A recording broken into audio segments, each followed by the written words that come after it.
Steve from Boxing UK in association with Supreme CBD. Russ Anber, you've been a man in demand over the last few days. Yeah. Can't think why. Yeah, some nice air miles. It's been good. Yeah. Only one place to start. And I know you've been asked this a million times. Can we have the Russ Anber and definitive answer? Was that low blow on Saturday? And if so, why? And if not, why? Steve, I can't even believe that after seeing it, you or anybody else can still ask that question. Like, it baffling my mind that despite the visual evidence produced, that we're still questioning this, you know, like that bothers me a lot. Like, I'm almost taking it personally that you're saying, no, that didn't happen. You know, he hit him in his groin guard. The groin guard is not a legal hitting target in boxing. It's not legal. Why are you even discussing this? You know, like, it's, we have all the pictures and proof that his trunks are not riding high. And even if you were just to imagine where the belly button is, it's below it. So stop, you know, like, I can't believe the denial that's being shown despite the evidence. So I don't know what to say anymore. The reason for Frank Warren disputing that's fairly obvious. Yeah. But you've got some fairly heavyweight boxing people, Josh Taylor, Johnny Nelson, Spencer Oliver, who still maintain that shot was legal. Well, how? I want to know how. I was talking to Johnny about it, and he was starting to give me excuses about how when a tennis ball lands on the line. Okay, but there was no landing on the line. This was well below the line. The line is the belly button. The line is the navel. That's it. And for you to deny that is just insanity. It can only be bias. That's all it can be. Can I ask, obviously you were in the corner and you live seeing Alexander backstage. How hurt was he by that?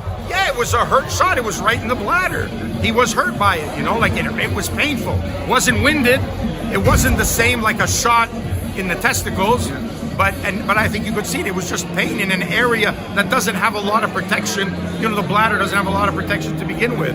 So, you know, it was hurt. And against the guy, a right-hander against the southpaw, in which the full impact was right there, you know, and from a big man, you know, from a big man as well, who's a great puncher. So it had to have hurt. You know, you've got this much thick, soft foam padding on a groin guard. That's not a lot against a 235-pound man.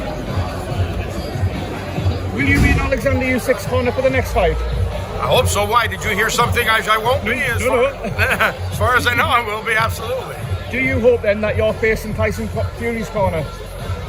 Do I hope? Yeah. That you're facing Tyson Fury's corner? I hope so. Yeah. I don't know if I believe it, but I hope so. Boxing needs an undisputed heavyweight champion, Russ, doesn't it? It's been such a long time since Lennox. It's not only has it been a long time since Lennox, it's a time when Fury is one of the few faces of boxing, and at the snap of a finger, he could make that fight happen. He could make it happen single-handedly. Usyk has already accepted terms and conditions of whatever he wanted, and it's still not being done. And you're on purpose trying to offset your fight so you guys never meet at the same time. And I just feel terrible. My brain short circuits when thinking, as a 6'8", almost 300-pound man who's the champion of the world, how do you not want to fight Alexander Usyk? How do you not want to fight him? That's the part that's making me crazy. As a boxing fan, I can think of a few reasons, Russ. As a boxing fan, I can think of a few reasons. Usyk's brilliant. Technically superior, probably beat every other heavyweight. Fury's only the one that's closest, you would imagine. But then hasn't the blueprint been set by that body shot of what Tyson Fury needs to do to beat Alexander Usyk? What, hit him low? Hit him with a body shot. Well, it wasn't a body shot. It was a low blow. A couple of inches higher. Yeah, but why is that the recipe? Because he got hit low. That's the recipe to beat Usyk. I think it's common consensus that Usyk has a weakness to the body. So why hasn't every cruiserweight in the world, you know, exploited that? Why hasn't all the heavyweights he fought exploited that? Because he's too good. Okay, so, you know, go ahead then. Everybody has a weakness somewhere, you know, that's oh no, he doesn't like it to the body.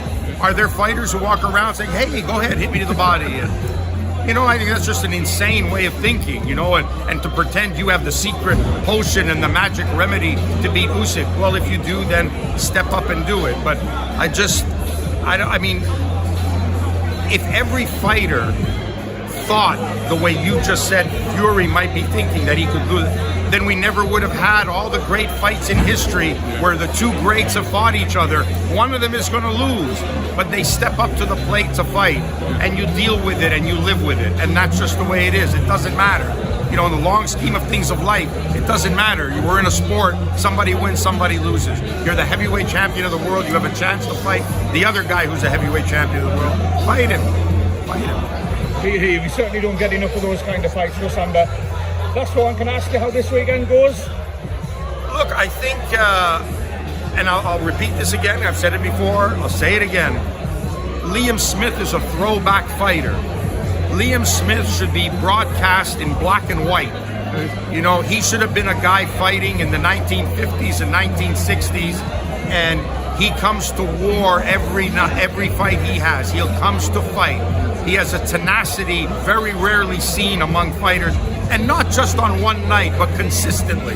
And I think this is a perfect stylistic matchup between the boxer and the slickster and the cutie in Eubank, as opposed to the tenacity and determination and aggressiveness of somebody like Liam Smith.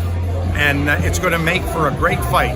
So I think we have to see if that tenacity wins over Eubank's cuteness. Brilliant. Russ, I hope we catch up with you victorious on Saturday and not talk about Alexander Usyk. Well, thank you very much. Appreciate it. Been a pleasure, Russ. All right.